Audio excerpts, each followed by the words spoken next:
না, চন্দ্রনাথ সিনহার নাম তো আসবে, এটা অত্যন্ত স্বাভাবিক।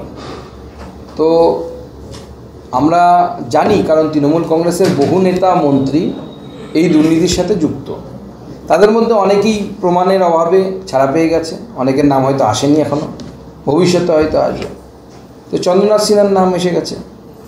চন্দ্রনাথ সিনহাকে সবাই চাদু নামে চেনে, চাদুদা বলে। আমার ছোটোবেলায় মিঠুন চক্রবর্তী সিনেমার গান শুনেছিলাম, ও চাদু রে দেখলে কেমন তুমি খেল। এবার চাদু রে কেমন তুমি খেল দেখবে, এবার চাদু। ইডির প্রাথমিক অনুমান 13 কোটি টাকা দুর্নীতি করেছেন এই চন্দ্রনাথ সিনহা। 13 কোটি টাকা হয়তো ইডি খুঁজে পেয়েছে, এটা হিমশৈলের চূড়া মাত্র। তৃণমূলের প্রত্যেকটি এমএলএ কম করে 100 কোটি 200 কোটি টাকার মালিক, বেনামে নামে প্রত্যেকটি। কোনো এমএলএ তৃণমূলের বাকি নেই। ওই কিছু বোকা এমএলএ আছে, তারা 30-40 কোটি অবধি পৌঁছতে পেরেছে। আর যারা চালাক চতুর, একটু বুদ্ধি আছে, তারা মোটামুটি 100-200 কোটির উপরেই কামিয়েছে সবাই। কাঠের ফ্রেমে বাঁধানো